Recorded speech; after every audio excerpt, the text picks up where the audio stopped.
Olá, sejam todos bem-vindos ao nosso canal Previdência Facilitada. Meu nome é Audrey Santa Rosa Posa, advogada, especialista em direito previdenciário, de regime geral, de regimes próprios e em direito tributário. Então, hoje nós vamos conversar sobre a doença de Parkinson e os efeitos previdenciários. Quais os direitos que o portador da doença de Parkinson tem sob o ponto de vista do INSS? E no final, nós vamos conversar também um pouquinho sobre algumas decisões judiciais que envolvem a doença de Parkinson. Então, te convido para ficar até o final. Se você gostar, já vai dando seu like, clica na mãozinha, compartilhe esse vídeo com quem você souber que tem interesse, se inscreva no nosso canal. E vamos lá. Não tem como a gente falar nessa doença sem trazer um pouquinho das questões médicas referentes a esse problema, digamos assim, né? Porque é uma doença que nunca se sabe como ela vai reagir, né? Então, ela tem fatores externos, né? Isso a medicina traz todas essas informações que interferem na sintomatologia da pessoa e também fatores genéticos. Por isso que cada pessoa reage à doença, cada organismo de uma forma. Então, nós temos os portadores da doença de Parkinson, que tem sim uma incapacidade, e nós temos os portadores de doença de Parkinson que eventualmente conseguem trabalhar. Provavelmente com mais dificuldades, com adaptações, mas conseguem trabalhar por diversas razões, né? Entre elas, como nós falamos, esses fatores externos, tratamentos e outras situações que vão interferir, né, na intensidade aí, e também os fatores genéticos, né? Os hábitos de vida, as progressões da doença variam de pessoa para pessoa. E por isso nós temos muitas situações no âmbito previdenciário que o portador de doença de Parkinson, ora é aposentado por invalidez, muitas vezes de forma imediata, e outras vezes ele nem consegue benefício nem por incapacidade temporária. O que é discutível, claro, porque cada pessoa tem que avaliar qual é a sua condição. Se sente capaz para o trabalho, se pode trabalhar, né? Se o seu médico indica, porque isso é uma avaliação também médica, porque a sua vontade precisa estar de acordo com a sua capacidade, né? O médico é que vai fazer essa análise, porque pode haver interferências, né? Consequências em outras pessoas, em outras situações, no seu trabalho. Então, é preciso que haja esse diagnóstico médico e que depois disso, se você realmente se sentir ou estiver incapacitado, você vai procurar a autarquia para encaminhar um pedido de benefício. Então, no âmbito previdenciário, para os portadores de doença de Parkinson, nós temos alguns benefícios em específico, entre outras doenças que são também protegidas. Mas a primeira coisa é essa, a questão do afastamento da pessoa quando está impossibilitada de trabalhar, que é a grande maioria das vezes. Então, se essa incapacidade for considerada temporária, for considerada somente para a atividade que ela exerce, então nós vamos ter o auxílio por incapacidade temporária.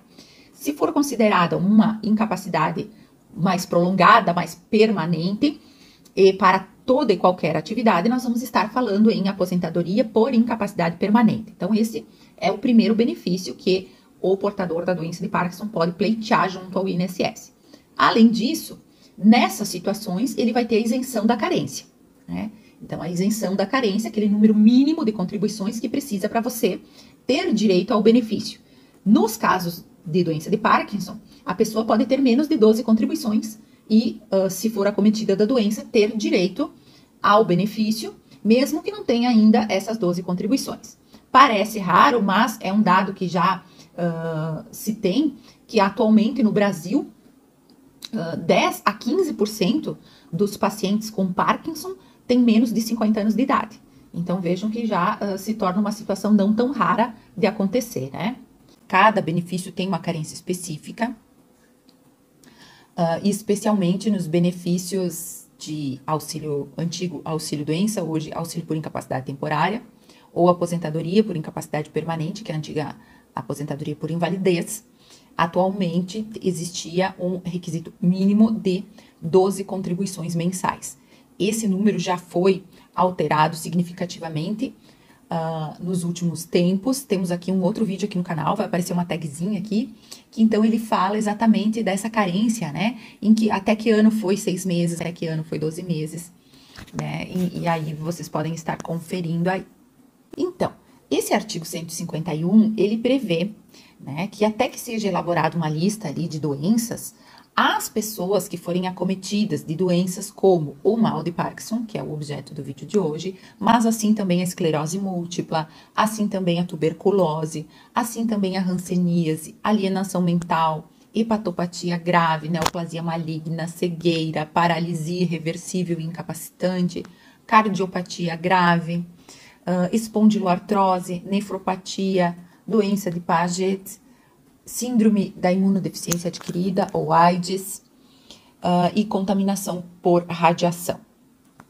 Então, nesses casos, é isentada a carência. Na prática, isso significa que, se a pessoa, por exemplo, recém ingressou no INSS, recém começou a trabalhar, ou já tinha trabalhado anteriormente, mas ficou um tempo sem trabalhar, e retornou ao trabalho, antes, por exemplo, de contribuir, né, o número mínimo, que seria a carência, ela não iria poder ter este afastamento de auxílio por incapacidade temporária ou a aposentadoria por incapacidade permanente se ela não cumprisse um requisito mínimo de tempo, tá?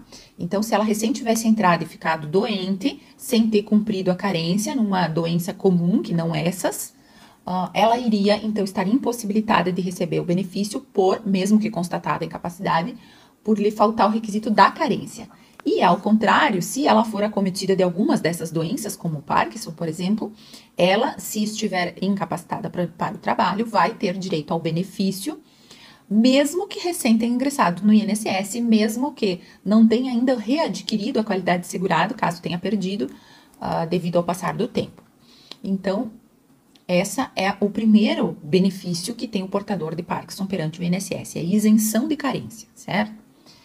A segunda questão é a isenção do imposto de renda. Na instrução normativa, número 128 de 2022, nós temos no artigo 625 que o imposto de renda, né, ele tem a previsão na instrução normativa do INSS que o imposto de renda é retido na fonte, né, já vem ali, quem já pegou um extrato do seu benefício previdenciário, vê ali que já tem imposto de renda descontado, né, e que muitas vezes, inclusive, falando aqui, quando recebe atrasados na via administrativa, a autarquia tem descontado do valor total, sendo que na legislação do imposto de renda existe a previsão de comandar esses descontos na forma de rendimentos recebidos acumuladamente, né, que é o RRA. Então, fica aqui a dica para que, quando você tiver esse desconto sobre um valor maior, você procure um contador para fazer, logo em seguida, né, no próximo ano calendário, fazer a sua declaração de imposto de renda e já leve esses extratos, né, ou demonstre para ele que você teve esse desconto e que é para ser acertado na declaração na forma de rendimentos recebidos acumuladamente, o que fará com que provavelmente você tenha aí uma restituição, a depender, claro, do valor total de seus rendimentos. Além disso, voltando aqui para a questão, apesar de existir esse desconto, o inciso 3, a linha B desse artigo da instrução normativa, diz que são isentos desse desconto de imposto de renda na fonte os valores a serem pagos aos beneficiários que estiverem em gozo de auxílio por incapacidade temporária, auxílio acidente, aposentadoria por incapacidade permanente decorrente de acidente em serviço e os benefícios concedidos a portadores de moléstia profissional. Além disso, doença de Parkinson. Claro que essa isenção tem que ser comprovada mediante laudo pericial emitido pelo serviço médico doente, no caso se é a União, Estados, Distrito Federal ou municípios. Então já existe aqui a previsão. Além disso, o acréscimo de 25%. Quem tem direito ao acréscimo de 25%? Esse acréscimo, ele é devido, segundo a previsão do artigo 45 da Lei 8.213, que prevê que o valor da aposentadoria por invalidez, ou atualmente a aposentadoria por incapacidade permanente, do segurado que necessitar da assistência permanente de outra pessoa, será acrescido de 25%. Vejam que é um acréscimo considerável, 25%. E esse acréscimo, ele é devido, ainda que o valor da aposentadoria alcançasse o teto, né, o máximo legal. Outra previsão que seria recalculado quando o benefício que lhe deu origem seja reajustado. e ainda que cessará com a morte do aposentado. Ou seja, não é incorporável esse acréscimo de 25% a eventuais pensões, né, por morte.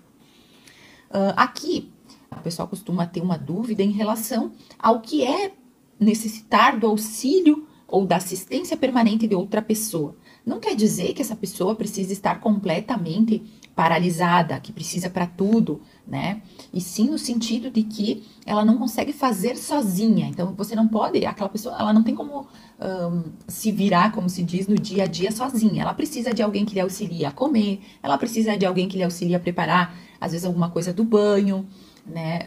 Ela precisa, às vezes, de uma ajuda para se vestir, ela precisa de alguém para sair, para ir no mercado, sempre precisa estar com alguém, um apoio junto, né? Então, é uma assistência que tem que estar, não dá para deixar a pessoa sozinha, embora ela consiga, sim, ainda fazer as suas coisas, mas ela precisa de uma ajuda, então isso é uma assistência permanente de outra pessoa. Então, são essas situações que, mediante a comprovação pela perícia médica, pode dar direito a um acréscimo de 25% no seu benefício. Vejam que interessante. Aí, ok. Mas quais os requisitos? Então, vamos dar uma relembrada nos requisitos para concessão, tanto do benefício por incapacidade temporária, quanto por incapacidade permanente. Então, a primeira coisa é qualidade de segurado ao início da incapacidade. Isso significa o quê? Que se você tivesse a sua doença pré-existente, a você adquirir a qualidade de segurado ou segurada, então, antes de você ingressar no INSS ou antes de recuperar a qualidade de segurado quando perdida por ausência de contribuição, afastamento do trabalho, enfim, por período que ultrapassa, né, o período de graça que a gente chama, então a pessoa perde a qualidade de segurado. Então, se ela ficou doente quando ela não tinha essa qualidade de segurado do INSS, a menos que ela prove que a incapacidade decorreu de um agravamento dessa doença que ela tinha antes, ela não teria a qualidade de segurado ao tempo do início da incapacidade. Então, o fato não é tanto o início da doença, mas o início da incapacidade. Então, o início da incapacidade precisa ser posterior ao ingresso da pessoa no regime geral, ou então, propriamente falando, precisa ter qualidade de segurado no início dessa incapacidade. Vejam, atualmente precisa de uma carência de 12 meses, certo? Mas são ressalvadas todas essas hipóteses que nós falamos no início, que são das doenças, né, as hipóteses previstas no artigo 26.2 da Lei 8.213, que dispensam a questão da carência, como o Parkinson, né? Também é requisito imprescindível a comprovação da incapacidade para toda e qualquer atividade, no caso da aposentadoria por incapacidade permanente, ou apenas para o trabalho habitual da pessoa, no caso de incapacidade temporária, sempre posterior, né, ao ingresso no regime geral ou derivada de doença anterior, mas agravada, e também a questão de que, se for por um tempo determinado, é temporário. Se for de forma definitiva, né, ou aparentemente definitiva, porque a pessoa vai tendo que continuar se submetendo a perícias médicas, então aí já está se falando de aposentadoria por incapacidade permanente. Aí nós vamos entrar então para o último ponto aqui do vídeo, que é, como nós prometemos, né, uma análise, então, de uma decisão sobre uma pessoa que foi acometida da doença de Parkinson. Então, aqui nesse processo, que é oriundo do Tribunal Regional Federal da 4ª Região, tá, cujo acórdão foi publicado, então, em 25 de novembro de 2021, em que, apesar da pessoa ser portadora da doença de Parkinson, o laudo pericial que ela tinha feito mesmo na justiça, no INSS já não tinha conseguido, na justiça não era favorável esse laudo pericial, e então foi decidido que o juízo não está adstrito às conclusões do laudo médico pericial. Ou seja, quer dizer que o juiz, ele não tem que obrigatoriamente seguir o que o perito conclui, embora isso é o que acontece na maioria das vezes, porque é a melhor prova dos autos, certo? É a prova mais segura, é a prova mais qualificada dos autos na grande maioria das vezes. Até porque se faz perícia justamente porque tanto o juiz quanto os advogados não têm conhecimento médico necessário para dizer, avaliar se a pessoa está realmente incapacitada ou não para o trabalho. Então, isso quer dizer que se a pessoa tiver bastante provas, fora o laudo pericial, e o laudo pericial concluir, de repente, que ela é capaz para o trabalho, o juiz pode formar o seu convencimento pelas outras provas também que estão no processo. Então, essa é uma decisão, é um precedente interessante para nós utilizarmos nos processos, porque justamente aqui é um caso diferenciado, em que o juiz, principalmente aqui como se tratava já de um recurso, né, de uma apelação, foi decidido em segundo grau que a pessoa poderia, então, estar realmente afastada por incapacidade permanente.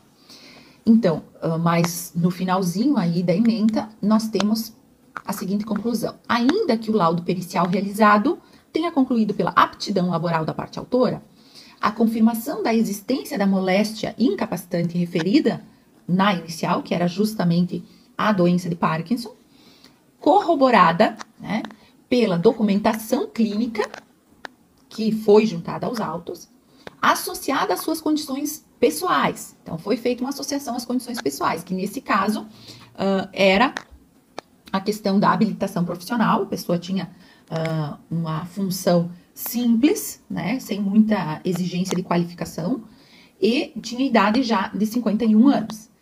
Então, considerando essas duas questões, aliadas ao mal de Parkinson comprovado, aliado a todas as documentações constantes do processo, e principalmente, não podemos dizer que não pesou, certamente pesou o fato do Parkinson estar entre as moléstias graves previstas já em lei, né? Então, tudo isso junto conseguiu-se afastar a conclusão do laudo pericial. Então, uma situação rara, mas que vejam que prova é bastante importante. Quando a gente fala que quanto mais prova, melhor, porque a gente nunca sabe o resultado de uma perícia, né? Então, fica aqui esse bom precedente para quem quiser analisar, estudar e fazer uso dele. Fica aí a citação, vai aparecer aqui, vocês podem ficar à vontade. Esperamos que possamos ter contribuído com algumas dúvidas de vocês. Podem deixar aqui nos comentários se vocês têm alguma questão que ficou aí em dúvida em relação às incapacidades, em relação a tudo que foi trazido aqui nesse vídeo, e nós sempre procuramos responder na medida do possível, para que vocês possam continuar aqui acompanhando, né? E por isso eu peço sempre para se inscreverem no canal, para que a gente possa continuar trocando informação, e é importante que a gente tenha sempre esse contato, né? Então, fica aqui meu abraço, fiquem com Deus e até a próxima.